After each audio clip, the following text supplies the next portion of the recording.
சாய்ராம். ஜெய் சாய்ராம். ஷீரடி கிராமத்து மக்களுக்கு ஒரு நாள் காலையில் ஓர் அற்புத தரிசனம் கிடைத்தது.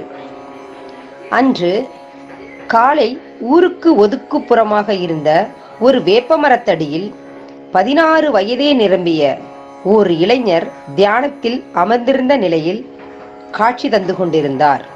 அவர் எந்த நேரத்திலும் அமைதியை இழக்கவில்லை. அவரின் முகம் சாந்தம் நிறைந்ததாக இருந்தது. இரவு பகல் எல்லா நேரமும் அவர் தியானத்திலேயே இருந்தார். புயலோ மழையோ எதையும் அவர் பொருட்படுத்தவில்லை. ஷிரடி மண்ணும் அதில் வளர்ந்த புல் செடிகளும் கொடிகளும் மிகவும் அதிர்ஷ்டம் பெற்றவை.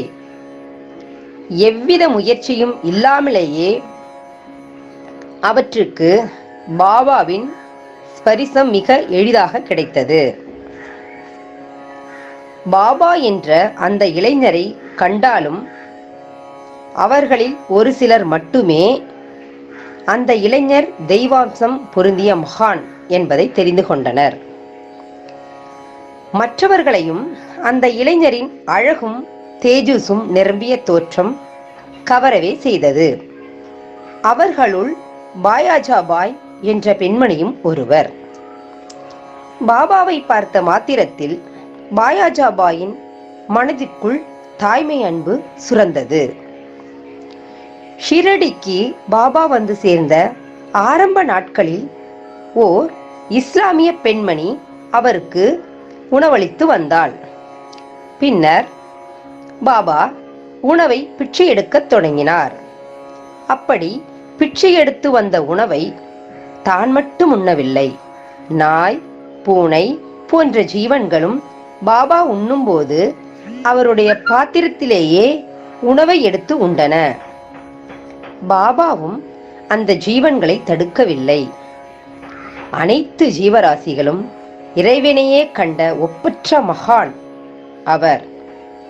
அனைத்து ஜீவன்களையும் தம்மை போலவே நேசித்த பாபாவின் நடைமுறைகள் மற்றவர்களால் புரிந்து கொள்ள முடியாத புதிராகவே இருந்தது.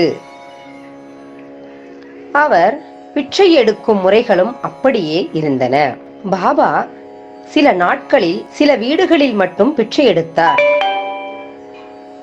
சில நாட்களில் மதியம் வரை எடுத்தார். அது மட்டுமல்லாமல் அவர் எல்லோர் வீடுகளிலும் பிச்சை கேட்பதில்லை. யாராவது தாமாக முன்வந்து அளிக்க நினைத்தாலும் அவர் அதை பெற்றுக்கொள்ளவில்லை. அவர் உணவை பிச்சையாக தன் மூலம் அவர்களின் பாவங்களை வாங்கிக் கொண்டார். அவருக்கு உணவளித்தவர்கள் மிகவும் பாக்கியம் பெற்றவர்கள். அவர்கள் தங்கள் இல்லத்திலிருந்தபடியே இல்லற கடமைகளை செய்தபடியே தங்கள் பாவங்களிலிருந்து விடுதலை. ஷிரடியில் திருமதி பாயாஜாபாய் என்ற பெண்மணி ஒருவர் இருந்தார். அவர் பாபாவை தன் மகனாகவே கருதினார். தினமும் மத்தியான நேரத்தில் பாபாவுக்கு கொடுப்பதற்காக ஒரு கூடையில் பழங்கள், ரொட்டி, காய்கறிகள் போன்றவற்றை தன் தலையில் சுமந்து கொண்டு செல்வார். பாபா ஓரிடத்தில் நிற்காமல் திரிந்து கொண்டே இருப்பதால் பாயாஜாபாய் பாபாவை தேடி காடுகளில் அலைவார்.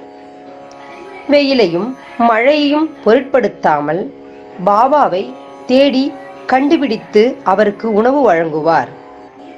அதற்கு பிறகேதான் சாப்பிடுவது என்ற வழக்கத்தை கொண்டிருந்தார் பாயாஜாபாய். தம்மிடம் அந்த பெண்மணி கொண்டிருக்கும் அன்பின் மிகுதியால் பாபா அவரை தன் தாயாகவே ஏற்றுக்கொண்டார். ஒரு கட்டத்தில் அவரை மேலும் அலையவிட விரும்பாத பாபா துவாரகா மாயிலேயே தங்கத் தொடங்கினார்.